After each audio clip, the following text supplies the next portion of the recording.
For the past 10 years, the struggle in America has been confined to what has been projected to the public as a civil rights struggle. And in that context, it has remained a domestic problem. It has remained within the jurisdiction of the United States.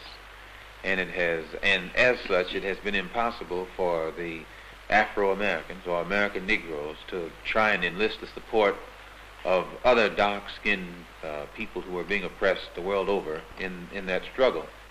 And the difference now in the direction that the struggle is taking from the direction that the struggle has been going in the past, there are many of our people who are thinking more deeply and more broadly and are beginning to see the importance of lifting it out of the national context or out of the domestic context or beyond the jurisdiction of the United States government. And the only way this can be done is by internationalizing the problem and putting it at a level where it can be taken into the United Nations, and then all of the other independent nations on this earth can involve themselves in our struggle and support us. And the only way by which this can be done, instead of it being called civil rights in the future, we're going to have to label it a human rights struggle or the struggle for human rights.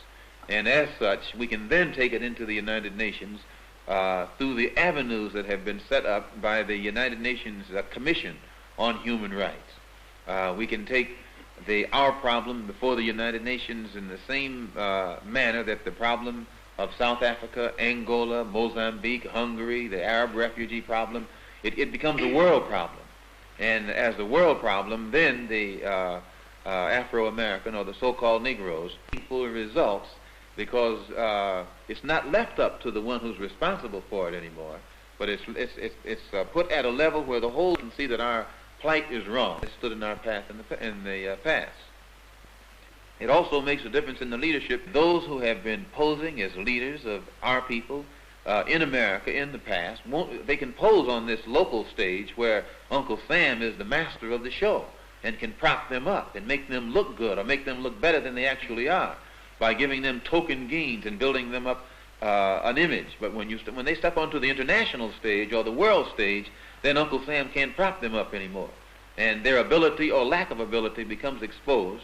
And if they can lead us forward, they remain leaders. But if they can't, then they have to step aside, and more qualified and bona fide leaders step up from the masses of our people, and then we get faster progress, we get more results.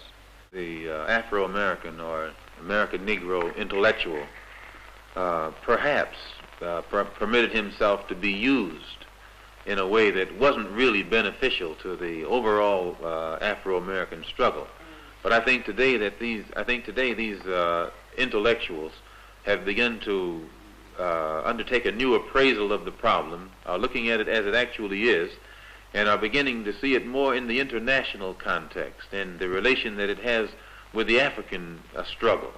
And the African intellectual is beginning to look at the problem in the African context and see that what might be good in one country, in order for it to be used in another country, has to be rearranged. You take African socialism. Many of the African intellectuals that have analyzed the approach of socialism are beginning to see where the African has to use a form of socialism that fits into the African context, whereas the form that is used in a European country might be good for that particular European country.